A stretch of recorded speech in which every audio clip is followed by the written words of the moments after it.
Today I'm joined by Michael from LendInvest. We're in their offices to have a look at what they're doing. So I'm going to ask Michael to introduce himself. Thanks, Carl. Thanks for having me. Really appreciate the time. So I am Michael Minnie. I am head of sales for the bridging team at LendInvest. Okay. So give us a quick rundown on everything that LendInvest cover and do. Sure. Well, where do I start? So I'll start probably where we started our journey, actually. So that is in bridging finance. So that's what the business was set up to do, was a bridging finance company. We then grew into doing development finance, then into buy-to-let. So we sort of do the whole broader spectrum, and those products, there's a couple of products off them if I had to go into more detail. Yeah. Okay, so one of the things that we've said we're going to discuss, which is not that well known out there, but it's something that you're looking to push and expand, is your refurb product. Yes. So can we have an overall view of what that is and what you're looking for as an ideal client?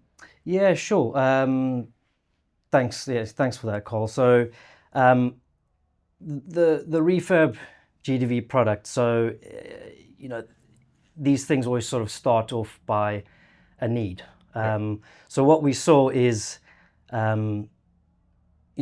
clients, they were stretching their capital. So we had launched a stretch bridging product, which is our 85% product. Yes. Okay, which is great. We were giving the client 74% net day one. We had really good traction on that, and we're still getting really good traction on that. And that was with the retained payments, so that they didn't have a cash flow. That's right. To worry about. They could just concentrate on their project and get it done. Correct. So we gave them 74% net day one, and it rolls up to 85%. Now, clients were still stretching themselves on that, so we thought, well, let's explore another product where we will actually fund the works. So that's where we launched this Refurb GDV product. So essentially what we're doing is we will fund up to 75% day one, and we will give them up to 18-month term. The parameters 90% loan to cost. Yes, it's essentially that, and it's funded in drawdowns. We will allow a maximum of 3 drawdowns. Now, is that with an outside asset manager, quantity surveyor, or is it in-house? How do you monitor it? Yes. Yeah. Firstly, it'd probably be worth me mentioning this. So we've actually recruited a youngster. He's been with us for a while. Thomas Scrooby, lovely lad. So he's actually qualified a chartered surveyor himself. So he's really good to chat through the deals. He's because of his background, he will give the viability of the deal. But to answer your question, we have an in-house QS who will manage those drawdowns. So if they fund it in arrears. Yeah, because from a developer's side or client side, the important thing is not only that they have the money covered and the drawdowns, is how quickly they get the drawdowns in order to keep the project moving along at the speed they want. So what's the sort of turnaround on a drawdown? Yeah, that's I'm glad you asked that question, Carl, because that's something we pride ourselves in, and this has actually come from our development product.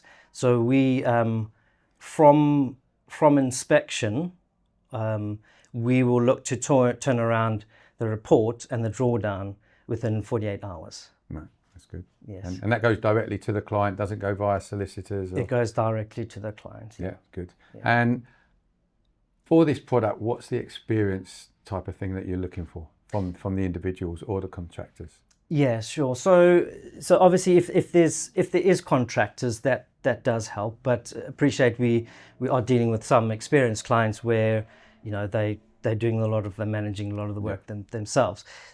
We are light on experience, but we sort of want to see natural progression. Yep. So if a client comes to us and it's first project and he's looking to do a 10-bed HMO, for example, with, under planning, I'm just exaggerating for the sake of it, we're probably going to say, if it's your first one, maybe it's not for us. But if there's been a progression where, he refurbed, his first flat, he then did a PD, loft, re-extension, and now he's coming to us to do, a large HMO.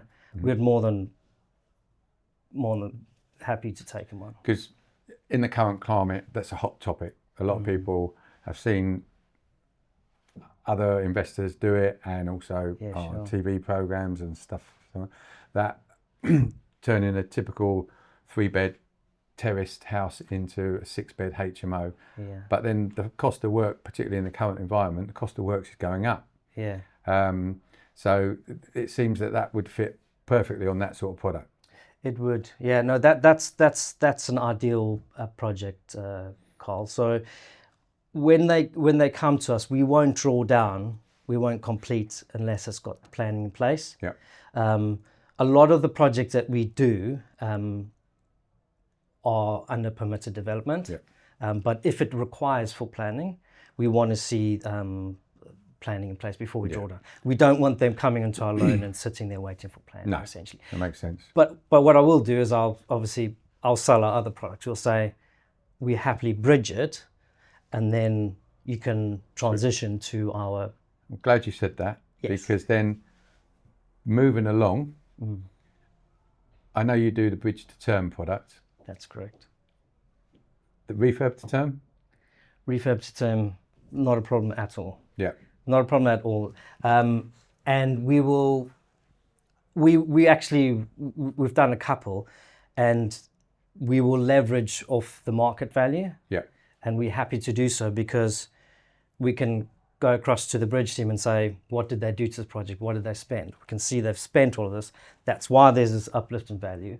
And we're more than happy to take that onto our term product. Because everyone's got an interest in it. And absolutely. And the client's got, in the current climate particularly, I'll be very surprised if someone done a house to a HMO conversion and not still got money tied up in it. Because of the cost of works. And what's becoming more popular is pushing the price up of the properties. Because if you think you can convert a 3-bed to it, everyone else does. So they're all looking for the same property in the same areas. Absolutely. So really, you can cover it from worst case scenario, bridge to refurb to term. So that's you can do the whole thing. And does that save them money on moving it around? It does, Carl. And we will, depending on the time they move from the bridge to the refurb, we will look to discount those arrangement fees. So only just charging the uplift. When we're going to the term product, buy to let, we will also look to contribute to the valuation and the legal costs, and we'll do that up to. So one way or the other, they get reduced costs. Absolutely, which is important, and presumably because you've got the history of the property and the charge already on it, it will be a quicker process for them as well. It'll be. I'd love to use these words. It will be a seamless transition. Hopefully. Is there any hidden things that we don't know about that spring to mind that would special points? No, Carl. I think. I mean, with that product, I think the key thing, especially for yourself and your background as broking, is just packaging those cases. Sometimes they come across to us presented in a way where, if you just spent a little bit more time packaging it, so this is the gentleman or lady's experience. This is what they intend to do. They've got the planning. Fully understand that. I see every day with what's presented to me. Yes. There's no excuse in not getting it right with the experience, the schedule of works. Thank you. That was the one I was thinking of. The costs in the schedule of works are realistic. Yes. Yes, I know everyone's got family members that can do the work, but if it goes wrong and you've got an employer team, there's costs involved. Yes. Yeah. So, and that's all referred to the valuer, which then helps you with these comments, and otherwise you're going backwards and forwards. Yeah, correct. So all comes together. Absolutely. So that works for me. So that's a great summary of the products. And if they want to get in touch, they'll come for ourselves, or they reach out to you. Your details will be released. So hopefully we'll generate some more business for everybody. No, thank you.